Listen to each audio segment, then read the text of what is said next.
David, would you mind please explaining what a councilman is responsible for? What are your responsibilities on a daily basis and overall? Well, I'm a councilman at large. There's two different types of council persons. One has a district, which is just 1/10 of the city. They can do a lot in that 1/10, but they don't do much outside of that 1/10 because there's 9 other district council people. But I'm one of 7 at large, and so we're citywide. And my responsibilities are fairly what I want them to be. That's the thing about running for office. You tell the voters what you're going to do, and if you get elected, that's what you try to do. On my part, I chair a committee called Global Opportunities and the Creative Innovative Economy. And so my first responsibility is really to deal with international things for our city. That could be cultural exchange, that could be students, that could be international visitors or business or commerce. Many times it involves cultural exchanges like musicians, television and film, those type of things. In addition, it includes the innovative and creative economies. The innovative is typically sciences, startups, and then the creative economy is artistic, such as filmmaking, television, music, those type of things. So people often say like, oh, you must love music and movies, and well, I do, but I really do it to make sure people have jobs, and that if Philadelphia has a lot of the arts economy, we have a robust economic engine which not only supports the artists themselves, but also other people, and so it's a very important part of our economic growth. Beyond that, I try to service people, and I look at problems of our city from a citywide perspective. That means crime, education, jobs, and whether or not people are having a good life as good as possible. Me personally, I try to keep the taxes low. I'm not a fan of taxes. I think the government needs tax money, of course, to provide good quality public services, but it's challenging when that money is not used well. So I try not to just put more money after it. I try to solve the problem to make sure the money is used wisely. I don't think the government should have more money than it needs, and I want to make sure the government is doing what it promises with its money. So right there, one of the main things that I do is I keep the government compliant with the law. Of course, government should provide important things, but when the government goes too far, they intrude upon our freedoms, they intrude upon our lifestyle, and all those type of things. So I have been known for fighting with different government agencies and entities just to make sure they're honest and that they don't become abusive to people. Prior to become a politician, you were practicing attorney. It seems the attorneys are losing the credibility in the public eye. Why do you think this is happening? All right, thank you for the question. I mean, yes, I am involved in 2 professions people don't like, right? I'm a politician and a lawyer. Unfortunately, those are actually 2 very important professions, and they should be honorable professions. Unfortunately, you know, there are problems in both. My father was a pastor, and we grew up in a very poor neighborhood in Southwest Philadelphia, where there was a lot of crime and very little opportunity. And my father, being a Korean American pastor, he dealt with a lot of the immigrants in that time who had a lot of problems and could not get help. I thought as a child that a lawyer was someone who, through their integrity, hard work, their intelligence, they could help people, even people who were weak, because they had the law and they could go into a court, and I thought the courts were fair. So I really started my career doing free legal services, and I started in the Philadelphia District Attorney's Office representing victims of crime, and I eventually started my own practice. And unfortunately, and I think particularly for the Russian American community, because of language and culture, and because of their lack of familiarity with the law and the legal system and the legal culture, they are more susceptible to being poorly represented and in fact even cheated. And I think there is a problem with that, because many times when people hire lawyers, they don't know exactly what they do. They can't see what they're doing, and if they're not in good communication with their lawyer, they may not get the results, but they will get the bill, right? You're constantly getting charged.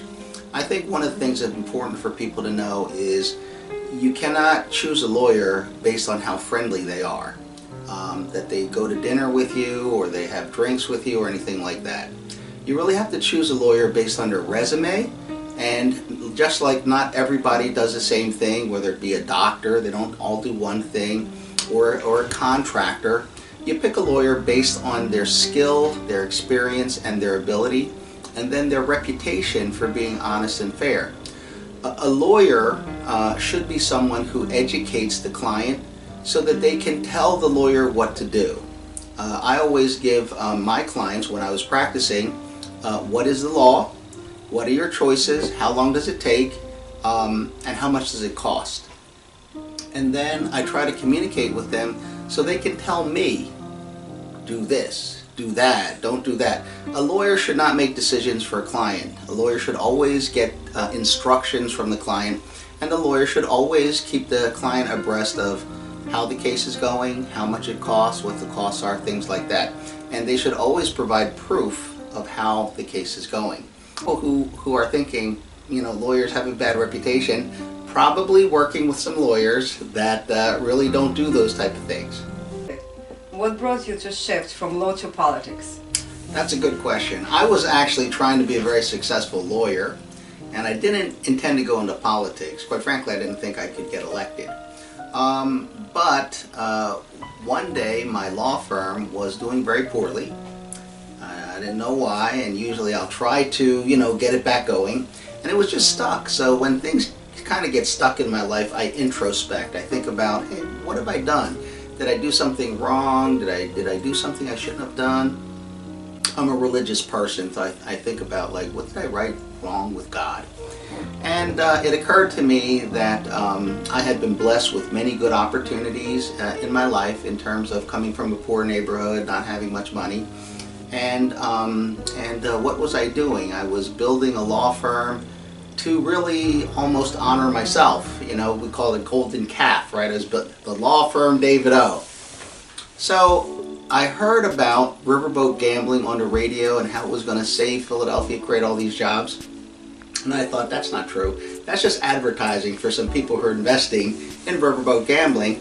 But what are the ways we could actually create jobs, especially jobs for people who don't have a college education?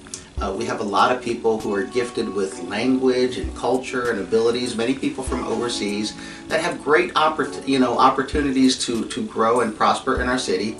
And why don't I, kind of run for office? It's a good place to put that platform out.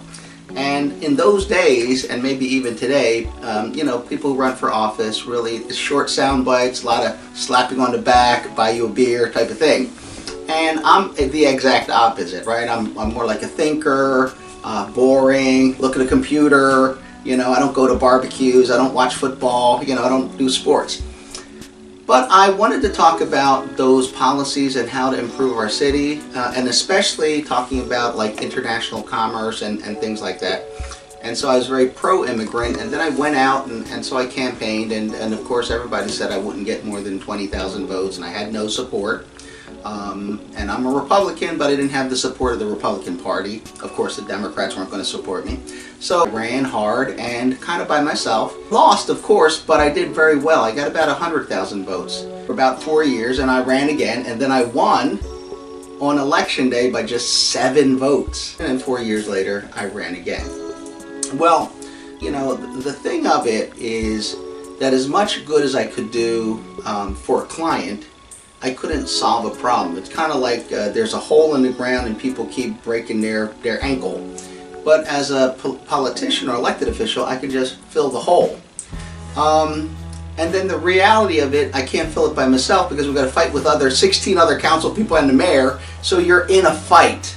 Sometimes you win, many times you lose, sometimes you can have a solution, sometimes you can't.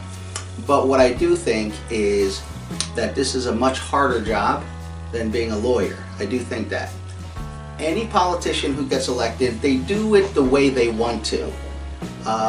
And I like to do it the hard way. I don't think this should be an easy job. I think this should be a tough job.